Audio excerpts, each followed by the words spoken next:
बासागिरि प्रभु जिसु ख्रिस्टनि मुङै साफ्रोम नायगिरि नोंथांमोनखौ खुलुमहरदों जय मसीह आरो लोगोसे फिन दिनैनि गोदान भिडिअनि गेजेरजों बरायदों अनजाग्रा प्रियफोर नोंथांमोननो बेबायदि रादाब लानानै फैदों नोंथांमोना थाम्बनेल नायनायनि गेजेरजों एसेब्लाबो आइडियाखौ मोनखाबाय बबे बिषयआव दिनैनि रादाबा जागोन बे रादाबानो जागोन जाहैबाय माखासे सुबुंफोर जाय सुबुंफोरा ख्रिस्टियान धोरोमखौ भारत हादरनिफ्राय होखारनांगौ एबा ख्रिस्टियान सुबुंफोरखौ होखारनांगौ होननानै मोनसे डिमान्ड खालामदों सरकारनि सायाव आफादगिरि सरकारनि जि प्रेसिडेन्ट दङ प्रेसिडेन्टनि सायाव लाइजाम आरो जि मिनिस्टार दङ मिनिस्टारनि सायाव लाइजाम बेबायदि होदों जेराव जुदि ख्रिस्टियान सुबुंफोरखौ भारत हादरनिफ्राय जुदि होखाराब्ला गोजान खालामाब्ला गासै आदिबासिया भारत हादरनिफ्राय गोमालांजोबसिगोन गासै आदिबासिनि जितु कालचारफोर दङ गासैबो कालचारफोरा गोमालांजोबसिगोन दा बेयावखाय ख्रिस्टियान धोरोमखौ आरो ख्रिस्टियान धोरोमनि गासै सुबुंफोरखौ भारतनिफ्राय गोजान खालामनांगौ होननानै बिथांमोना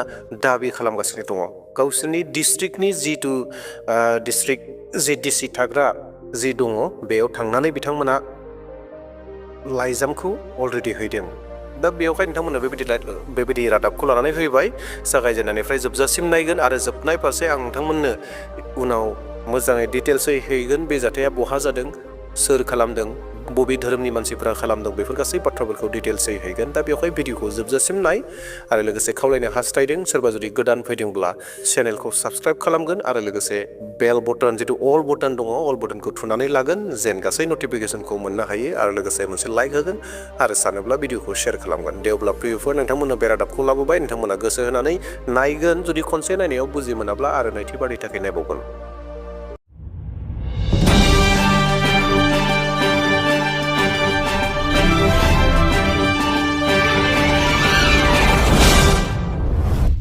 जशपुर में सूर्यवंश धर्म समिति के सदस्यों ने ईसाई धर्म को विदेशी धर्म बताकर ईसाई भारत छोड़ो आंदोलन की शुरुआत कर दी है। जशपुर जिला मुख्यालय में 3 दिवसीय धरना देकर राष्ट्रपति प्रधानमंत्री मुख्यमंत्री के नाम कलेक्टर को ज्ञापन सौंपकर अपनी मांगे रखी हैं और मांग पूरी न होने पर समिति के सदस्यों ने बड़े आंदोलन की चेतावनी दी है। सूर्यवंश धर्म समिति के सदस्यों ने ज्ञापन में 11 सूत्री मांगे रखी हैं। समिति के सदस्यों ने ईसाई धर्म मानने वाले आदिवासियों की आरक्षण खत्म करने की मांग भी की है। धरना प्रदर्शन कर रहे हैं। कलेक्टर द्वारा प्रधानमंत्री के नाम से ज्ञापन सौंपने आए हैं और कलेक्टर महोदय जी को ज्ञापन सौंप दिए हैं और हम लोग का मांग है कि जितने भी विदेशी संस्कृति नियम चल रहा है और ईसाई धर्म चल रहा है वो सबको आरक्षण बंद किया जाए। कलेक्टर ऑफिस में ज्ञापन देने के लिए आए हैं और जो हम लोग ने ईसाई भारत छोड़ो आंदोलन पर बैठे थे लेकिन छल करके ईसाई लोग स्त्री का मुख देख रहे हैं ब्याह शादी कर रहे हैं राजपाट पर चल रहे हैं 4-5 विधायक बन रहे हैं ये छल नहीं तो क्या है। तो इसी के चलते हम लोग ईसाई भारत छोड़ो आंदोलन किए हैं। महात्मा श्री मुक्तिराम सूर्यवंश धर्म नीति समिति सदानगर ग्राम पोस्ट घटमुंडा इनके द्वारा राष्ट्रपति महोदय प्रधानमंत्री महोदय आदि को संबोधित करते हुए एक वर्ग विशेष के विरुद्ध में आवेदन ज्ञापन प्रस्तुत किया।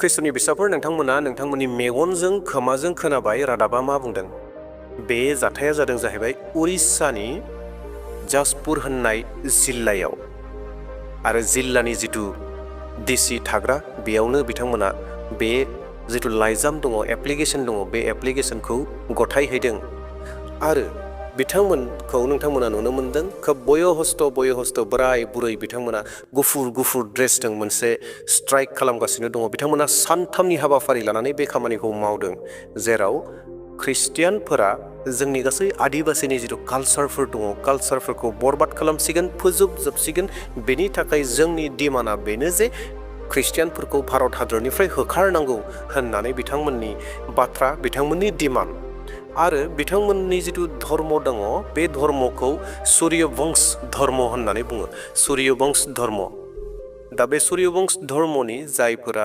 दैदेनगिरिफोर दङ बिथांमोना बेखौनो डिमान्ड खालामदों जे ख्रिस्टियानफोरा भारतनिफ्राय खारनो नांगौ, ख्रिस्टियानफोरखौ भारतनिफ्राय होखारनांगौ होननानै बिथांमोना अलरेडि एप्लिकेसन लाइजामखौ डिसिनि आखाइसिम गथायनानै होबाय। जेन बे लाइजामा आफादगिरिनिसिम, प्रेसिडेन्टनिसिम सहैयो आरो लोगोसे मिनिस्टारनिसिम सहैयो। बेखौ बे थांखिखौ लानानै बिथांमोना बेयाव सानथामनि हाबाफारि लानानै मोनसे धरनाखौ लागासिनो दं। नायगिरि नोंथांमोन, जों गोबां रोखोमनि रादाबखौ मोननो हायो, गोबां रोखोमनि जाथायफोरखौबो खोनाबाय थादों जे धोरोम सोलायहोनायखौ बन्द खालाम, धोन दौलत होनानै ख्रिस्टियान खालामनायखौ बन्द खालाम, प्रेयार सार्भिसखौ बन्द खालाम, गाहाम रादाब फोसावनायखौ बन्द खालाम, आलादा आलादा रोखोमनि ख्रिस्टियान जितु फरेन फान्ड फैयो, फरेन फान्ड फैनायखौ बन्द खालाम, ख्रिस्टियानफोरनि बिसय आलादा आलादा रोखोमनि बाथ्राफोरखौ जों खोनागासिनो दङ। नाथाय एबाराव जितु खोनादों, एबारनि जितु धरना होनाय बे हले गोबां गिथावना, गोबां आलादाथार बाथ्रा। बे जाहैबाय गासै ख्रिस्टियान सुबुंफोरखौनो, ख्रिस्टियान फोथायारिफोरखौनो भारत हादरनिफ्राय गोजान खालाम होननानैसो बुंबावदों बिथांमोननि बुंनाया। बे गासै ख्रिस्टियानखौनो भारत हादरनिफ्राय गोजान खालाम, नङाब्ला जोंनि आदिबासि जितु सम्प्रदाय दङ, आदिबासि सम्प्रदाया गोमालांजोबसिगोन, खैफोदाव गोग्लैसिगोन। जेरै सूर्य बंश दङ, धर्म दङ, बे धर्मआ गोमानानै थांसिगोन। बिथांमोना बे बाथ्राखौ बुंदों। बेयावखायनो बेखौ रैखाथि खालामनो थाखाय, जुदि जों बेखौ रैखाथि खालामनांगौब्ला ख्रिस्टियान धोरोमनि गासै सुबुंफोरखौ जों भारतनिफ्राय होनो नांगोन, भारतनिफ्राय गोजान खालामनांगोन, सरकारा बेखौ आखायाव लानो नांगोन होननानै बिथांमोना एप्लिकेसनखौ होदों। बेसे दुखुनांथावना, बेसे सोमोनांथाव बाथ्रा नङा होमब्ला बेफोरो? अनजाग्रा प्रियफोर, बिथांमोना भारत सरकारनि जितु संबिधान दङ, संबिधानखौबो बिथांमोना थर खालामाखै।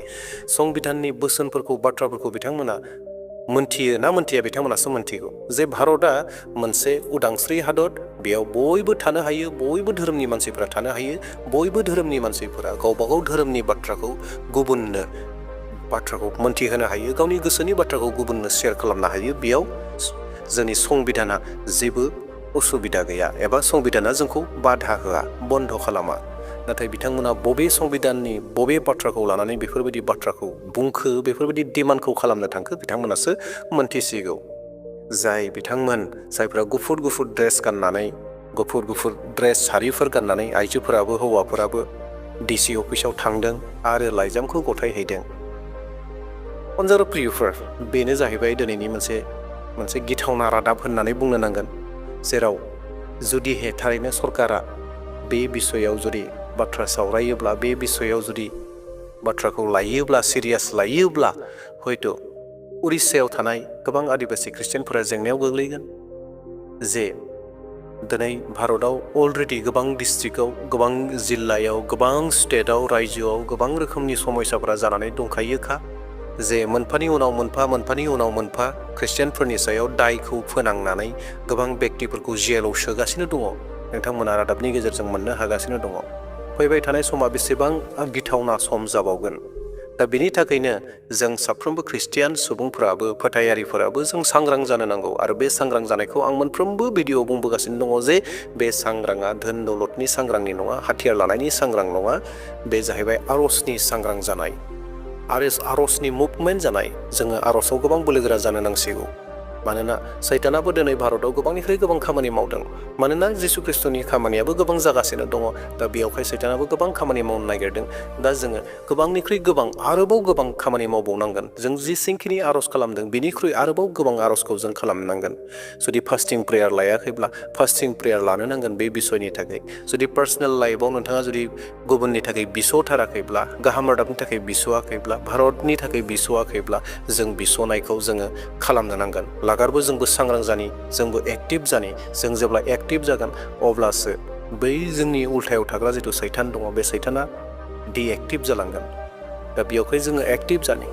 जों नुनो मोनगासिनो दङ रादाबफोरनि गेजेरजों खैफोदा गोबांनिख्रुइ गोबां जाबोगासिनो दङ। जोङो खोनानो मोन्दोंमोन जे ख्रिस्टियानफोरा धोन दौलत होनानै धोरोम सोलायहोयो होननानै गोबां हिन्दुफोरा बुंगासिनो दङ। नाथाय दिनै जोङो बिनिनो उल्था आरोबाव बिनिख्रुइ गिथावनासिन बाथ्राखौ खोनादों जे उरिष्यानि जाजपुर जिथु जिल्ला दङ, बे जिल्लायाव थांनाय सूर्यवंश धर्मनि मानसिफोरा, धोरोमनि मानसिफोरा जे बिसिनि डिमान्डआ बेसो जे भारतनिफ्रायनो गासै ख्रिस्टियानफोरखौ होखारनांगौ, बेबायदि मोनसे बाथ्राखौ बुंदों, बेबायदि मोनसे डिमान्डखौ खालामदों। सानथामनि हाबाफारि लादोंमोन। सानसेनि नङा, साननैनि नङा, सानथामनि हाबाफारि लानानै लानानै DC अफिसनि मोखाङाव बिथांमोना डिमान्ड खालामगासिनो दङमोन आरो बे डिमान्डनिनो बिथांमोना एप्लिकेशनखौ DCनो गथायबाय आरो DCआ नाजावबाय आरो हयथ' बे लाइजामा आफादगिरिनिसिम प्रेसिडेन्टसिम भारतनि प्रेसिडेन्टसिम सहैगोन आरो बे जेब्ला सहैयो अब्लाना बेनि फिननायफोरा बेसेबां मा ओंखारगोन बेखौ समासो दिन्थिसिगोन एबा समासो खोन्थासिगोन।